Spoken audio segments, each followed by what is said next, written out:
Assalamualaikum warahmatullahi wabarakatuh. Bersama saya Syabana Hassan dalam Tijarah. Kerugian demi kerugian yang dilaporkan oleh berita tempatan membuatkan masyarakat kita ni seolah-olah sudah lali dengan topik sindiket penipuan. Minggu lepas kita telah menyentuh isu penipuan dalam MLM dan kali ini kita akan merungkai dengan lebih mendalam mengenai pelaburan emas. Bila kita bercakap mengenai pelaburan emas ni, saya nak bertanya kepada penonton masih ingat tak dengan nama Geneva Gold? Salah satu skandal emas terbesar di negara ini. Baru-baru ini syarikat Geneva Gold telah didapati bersalah dan didenda 450 juta ringgit akibat aktiviti money laundering. Selain dari itu, sekitar 5 tahun lepas kita digegarkan pula dengan penipuan pelaburan emas yang dinamakan Tok Belagak. Nama Tok Belagak ni memang tidak asing lagi bagi orang Melayu suatu ketika dahulu kerana ia pernah menggemparkan dunia pelaburan emas dengan penipuan dan juga manipulasi di kalangan orang Melayu kita. Tahun lepas pula, PDRM melaporkan terdapat kes penipuan pelaburan emas yang membabitkan kerugian bernilai hampir setengah juta ringgit. Jadi ini membuatkan kita tertanya-tanya, mengapa masyarakat kita ni mudah sangat terpengaruh dengan skim seperti ini? Ditambah pula dengan situasi ekonomi sekarang yang agak mencabar. Masyarakat digalakkan untuk melabur dan menabung untuk pelindungan kecemasan di masa hadapan. Jadi pelaburan emas ni dilihat sebagai satu pilihan kerana ia mempunyai kestabilan yang tinggi, risiko yang rendah, antara aset yang paling mudah dicairkan. Namun, apakah wujud skim pelaburan emas yang benar-benar patuh syariah dan undang-undang serta selamat untuk orang ramai di luar sana? Untuk mendapatkan semua jawapan, kami jemput di Tijarah hari ini Dr. Tuan Badrul Hisham Tuan So selaku Penasihat Syariah Isra Consulting. Assalamualaikum, Doktor. Assalamualaikum warahmatullahi wabarakatuh. Terima kasih, Doktor, kerana sudi bersama kami hari ini di Tijarah. Terima kasih kerana menjemput saya. Baik, Doktor, bila kita nak bercakap mengenai pelaburan emas, Doktor, banyak sangat penipuan yang berlaku dengan pelaburan emas. Contoh seperti Geneva Gold. Lepas tu kita ada Tok Belagak. Dan tahun lepas pula pelaburan Gold Trading Investment juga disahkan sebagai satu penipuan. Jadi persoalan saya di sini Doktor, apa yang menyebabkan penipuan sebegini berlaku dengan emas? Adakah ia disebabkan nilai emas itu sendiri ataupun mungkin strategi yang digunakan oleh skim penipuan yang amat berkesan? Bagaimana? Bismillahirrahmanirrahim. Assalamualaikum warahmatullahi wabarakatuh. Alhamdulillahirabbil alamin wa bihi nasta'in. Sallallahu ala Muhammadin wa ala alihi wa ashabihi ajma'in. Terima kasih Puan Syabana dan tim Sama-sama. Tijarah kerana menjemput saya untuk kali ini. Baik, untuk menjawab persoalan tadi, kenapa berlakunya penipuan pelaburan emas, kenapa boleh orang tertipu dan sebagainya. Saya untuk menjawab soalan itu secara objektif, saya katakan benda itu boleh disimpulkan dengan dua sebab.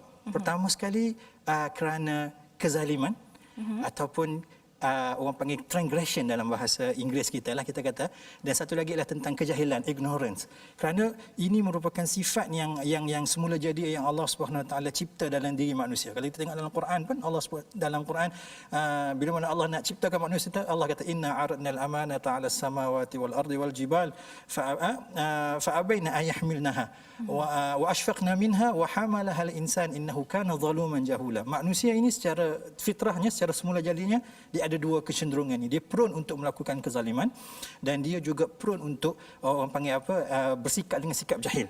So kita katakan bila mana adanya sifat benda ni, bila mana dia tidak dikawal dengan kawalan yang sempurna, sama ada dari sudut takwa ataupun iman, dan kemudian dari sudut pengetahuan dan maklumat yang mencukupi, manusia akan sangat-sangat mudah untuk terjerumus, sangat-sangat mudah untuk orang panggil dimanipulasikan perasaan ataupun keinginan-keinginan untuk mendapatkan sesuatu yang lebih daripada apa yang sepatutnya, dan mudah untuk terperdaya dengan janji-janji manis.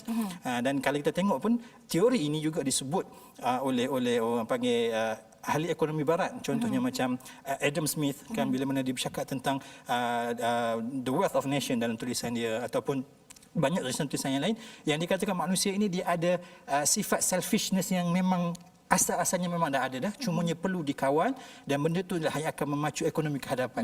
Apabila berlakunya orang panggil ke mana-mana hiccup dalam isu mengawal, sama ada orang panggil greed ataupun keinginan untuk mendapatkan benda yang lebih daripada apa yang dia mahu, ataupun dia orang panggil apa jahil dengan apa maklumat yang sepatutnya dia dapat, maka dia akan mudah untuk tertipu. So kalau kita tengok cerita scam ni ataupun cerita penipuan pelaburan, dia tidak eksklusif dalam isu gold semata-mata, bahkan dia ialah cerita yang malar segar daripada zaman dulu, dan dalam banyak-banyak bentuk. Dulu kalau kita ingat tahun 90-an kita ada cerita Pak Mantelo, walaupun dia tak melibatkan emas secara langsung, dia melibatkan scam penipuan pelaburan, Ponzi scheme dan sebagainya. Bahkan lepas tu kita ada Tuhan Harun dan sebagainya. Maka semua ini menunjukkan bahawasanya cerita ini akan sentiasa berulang kerana aktor ataupun orang yang terlibat ialah orang yang sama, iaitu manusia, yang mana dia ada dua sifat ni, zalim dan jahul. Satu yang transgression dan satu lagi ialah kejahilan. Betul Dr. Bat, saya setuju ya. Pada masa yang sama ya Dr. Bat, kurang memahami aspek pelaburan oleh masyarakat kita ni ya, tetapi mereka tetap mahukan keuntungan. Dan juga pulangan yang segera dan banyak ni membuatkan masyarakat kita ni banyak terjebak dengan scam-scam seperti ini ya. Jadi saya rasa satu solusi yang boleh dilihat di sini adalah constant education ya, pendidikan dan juga awareness bagi untuk menekankan bagaimana supaya masalah ni boleh diselesaikan. Baik Dr. Bat, kalau kita nak lihat dari sudut pandangan Islam pula ya, bagaimana Islam boleh membantu ya seseorang untuk mengelakkan diri dari terjerumus dengan skim penipuan seperti ini? Baik, kalau kita relate dengan jawapan saya yang pertama. Kita kata masalah berpunca daripada sifat manusia itu ataupun penyakit itu ada dalam diri manusia, iaitu manusia ada kecenderungan untuk melakukan kezaliman, untuk bersifat tamak dan sebagainya, dan manusia ada kecenderungan untuk berlaku dan bersifat dengan sifat jahil ataupun ignorance. Maka untuk selesaikan masalah ini, Islam datang dengan merawat kedua-dua problem ini. Islam dalam isu tamak sebagai contohnya, Islam meletakkan garis panduan, ada benda yang halal, ada benda yang haram, ada benda yang boleh diambil, ada benda yang tak boleh diambil. Semuanya perlu mengikut peraturan ataupun undang-undang yang kita sebut sebagai hukum syarak. Tidak boleh dilepaskan ataupun dipulangkan semata-mata dengan keinginan ataupun nafsu manusia untuk mengumpulkan sebanyak mungkin keuntungan ataupun harta. Maka dari satu sudut Islam meletakkan orang panggil apa, undang-undang ataupun jalan macam mana satu benda tu boleh diambil secara sah di sisi agama. Itu yang pertama. Yang kedua, Islam juga menggalakkan supaya orang sentiasa mencari maklumat, sentiasa mencari orang panggil information yang benar. Bahkan Nabi SAW dalam satu ketika bila mana ada berlaku kesilapan di kalangan para sahabat dalam membuat keputusan sehingga mengorbankan nyawa salah seorang daripada sahabat, Nabi kata syifa'ul ayyi as-su'al, ubat kepada kejahilan adalah bertanya.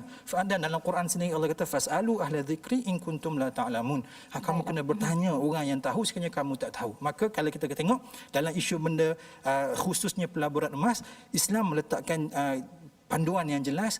Okey, boleh saya katakan di sini ya, Dr. Bat, dia mematuhi peraturan syariah itu akan mematuhi peraturan syariah dalam emas ya, akan membawa kepada pelaburan emas yang selamat ya bagi masyarakat Islam. Okey, terima kasih Dr. Bat. Baiklah, kita akan berehat seketika dan bila kita kembali kita akan bertanyakan pula adakah syarikat emas yang boleh dipercayai dan patuh syariah di luar sana. Jadi jangan ke mana-mana.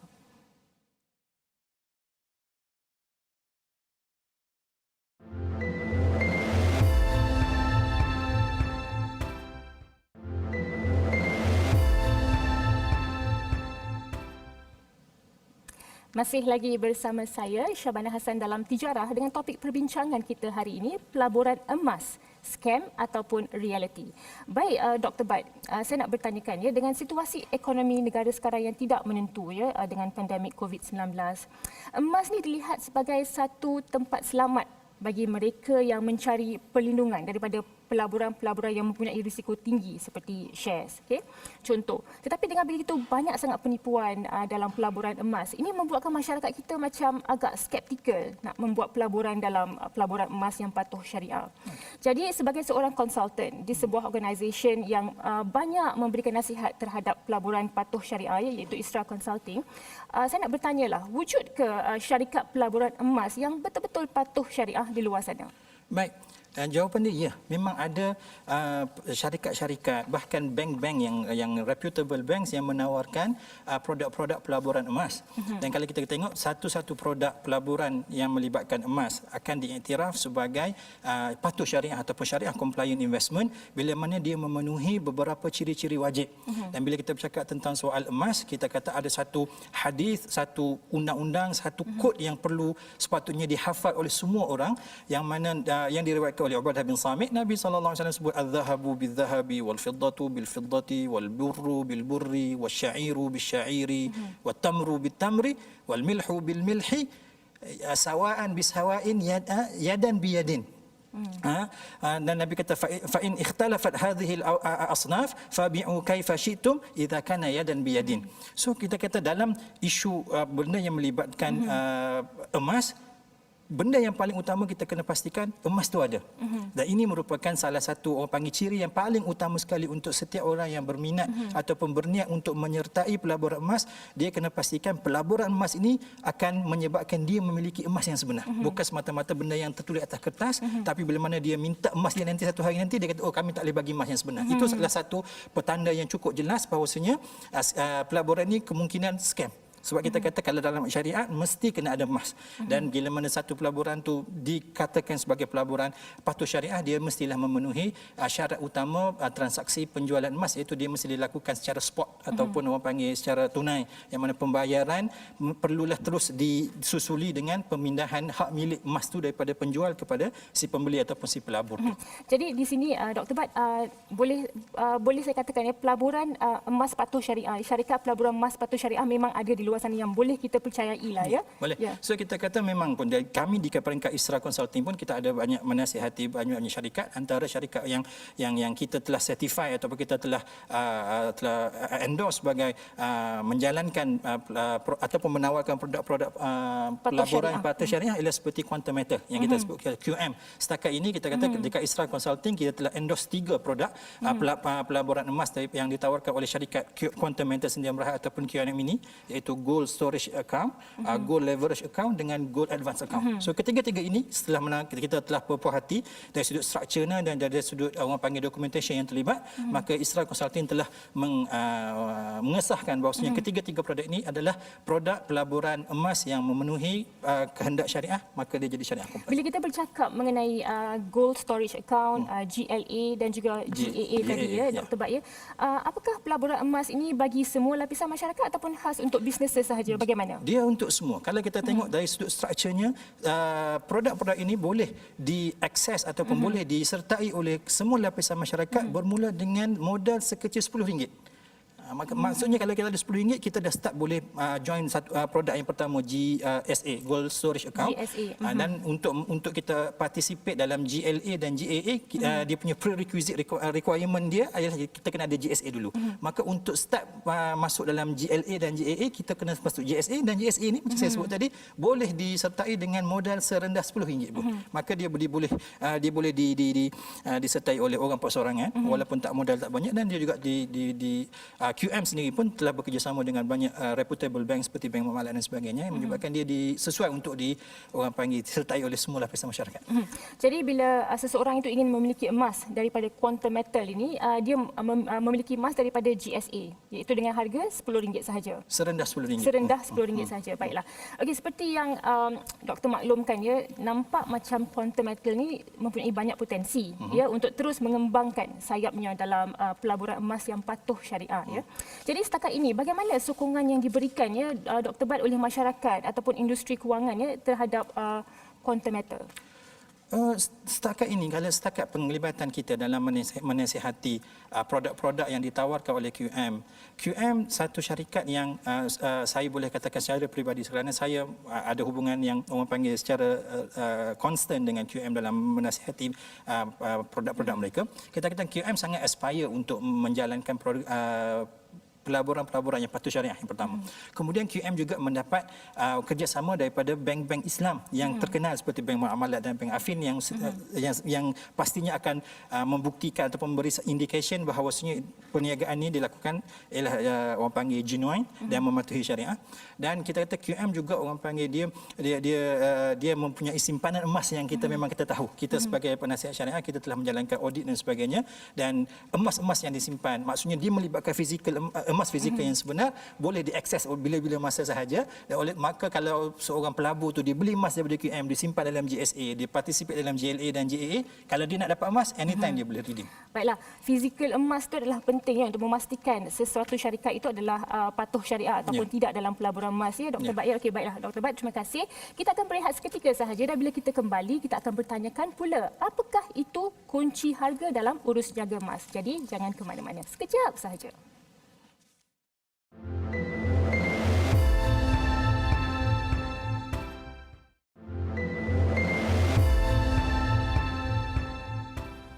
Terima kasih kerana masih lagi bersama kami dalam Tijara.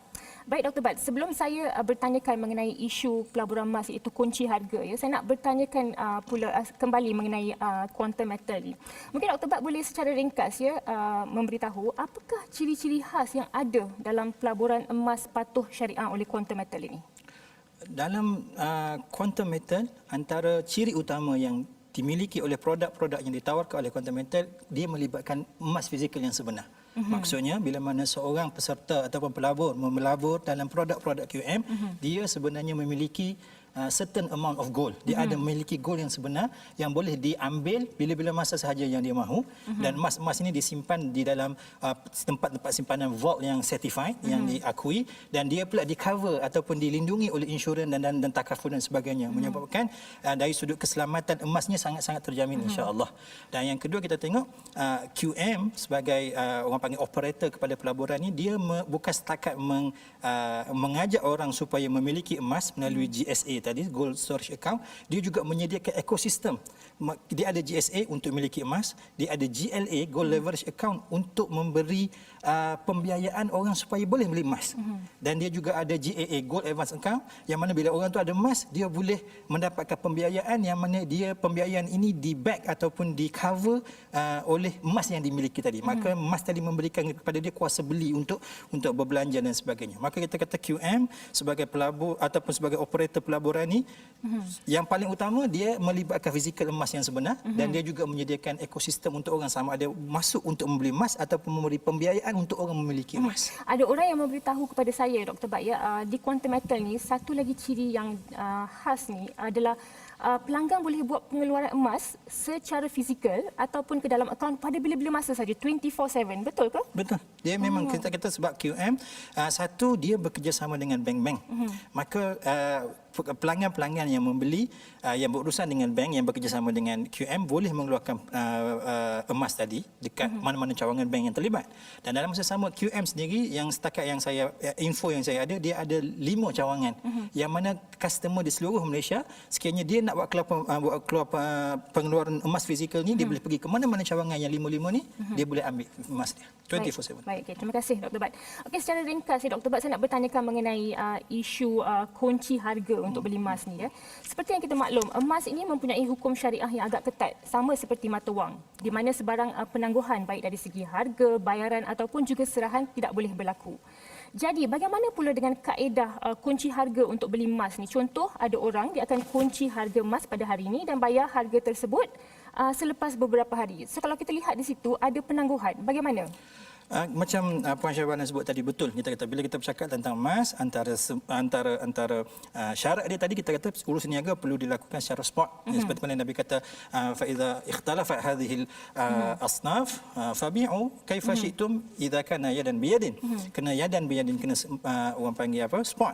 Tapi dalam isu kunci emas tadi, dia panggil kunci emas. Saya pun kunci emas. Kunci emas. Kunci harga untuk beli emas. Kunci harga untuk beli emas. Ya. Kita kata kunci harga beli emas, maksudnya dia janji hari ini untuk beli emas dengan harga sekian-sekian dan benda itu akan dilangsanakan esok. Dan benda ni kita kata dari sudut syariahnya kita takifkan dia, kita memberikan karakter fiqahnya sebagai wa'ad ataupun janji. Maka sebenarnya secara umumnya kaedah ini dibenarkan oleh syariat.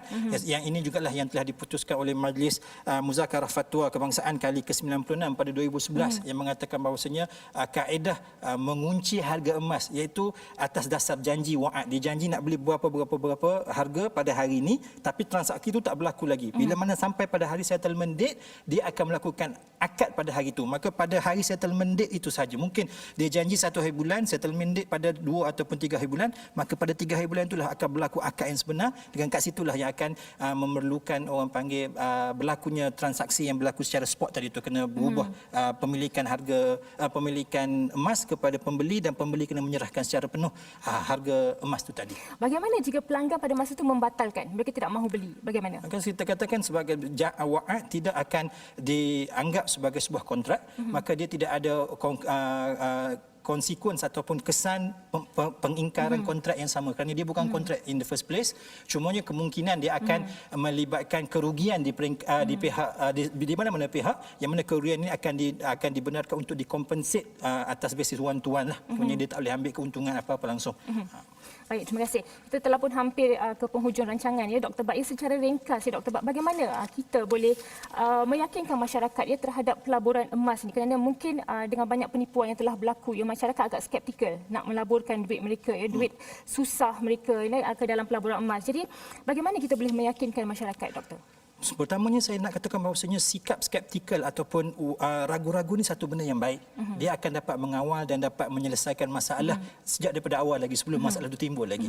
Maka sikap skeptikal atau ragu-ragu itu bagus, tapi dia mestilah dipandukan dengan panduan yang benar. Maka kalau kita kata, kalau kita ada keraguan, kalau kita ada ragu-ragu dalam isu sama ada benda ni scam ataupun tidak, tak ada jalan yang lain melainkan kita kena pergi kepada pihak yang kita yakini akan keilmuan atau akan genuinity dia punya orang panggil nasihat dia itulah. So kita kata pergi masyarakat perlu sentiasa orang panggil celik, perlu sentiasa upgradekan maklumat yang dia ada, bertanya kepada golongan yang sepatutnya dia orang tanya, dan dengan cara ini dia orang akan sentiasa tindakannya akan terpandu dengan maklumat yang benar. Terima kasih Dr. Bat. Dan satu lagi saya pun nak tekankan di sini ya, kalau kita nak tahu sama ada pelaburan emas itu adalah scam ataupun tidak, selalunya yang scam ini Dr. Bat, dia tidak berdaftar sebagai reporting agency kepada bank negara. Ya, dan di mana QM ataupun Quantum Metal mereka berdaftar. Yang reported. Baiklah, okey, terima kasih Dr. Bat. Kita sudah pun berada di penghujung rancangan, rasa macam singkat je masa kan. Terima kasih buat panel jemputan kita Dr. Bat dari Isra Consulting atas maklumat dan juga perkongsian yang begitu mantap ya sebentar tadi. Ini secara tidak langsung mendidik kita untuk lebih memahami garis panduan pelaburan emas dalam Islam sebelum kita melakukan sebarang pelaburan. Masyarakat juga perlulah lebih cakna ya dengan melakukan kajian secara serius sebelum memindahkan wang mereka untuk tujuan pelaburan emas.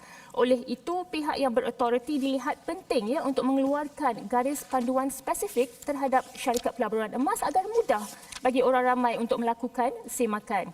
Buat saudara Muslim kita pula, khususnya bukan sahaja maklumat syarikat yang perlu diambil berat, bahkan sejauh mana pelaburan emas itu benar-benar patuh syariah. Namun, jangan pula kita anggap semua syarikat yang menawarkan pelaburan emas itu sebagai sindiket penipuan, kerana masih juga terdapat syarikat pelaburan emas yang menawarkan pelaburan yang selamat dan mengikut akta undang-undang. Contoh, Quantum Metal merupakan antara syarikat pelaburan emas yang mendapat pengiktirafan World Gold Council dan mempunyai produk-produk yang patuh syariah. Produk seperti Gold Storage Account, GSA, Gold Leverage Asset, GLA dan Gold Advance Account, GAA yang disebut oleh Dr. Bat tadi telah mendapat pengesahan dari Isra Consulting sebagai patuh syariah terhadap polisi syariah Bank Negara Malaysia dan juga syariah standard IOF yang terletak di Bahrain. Untuk makluman lanjut mengenai pelaburan yang ditawarkan, anda bolehlah melayari laman web syarikat ini di hyperlink http www.quantummetal.com. Ingat, pastikan semak terlebih dahulu sebelum melakukan sebarang transaksi kewangan. Dengan itu, saya akhiri pertemuan kita malam ini. InsyaAllah kita bertemu lagi di minggu hadapan dalam Tijarah, rancangan kewangan Islam anda. Assalamualaikum, selamat malam.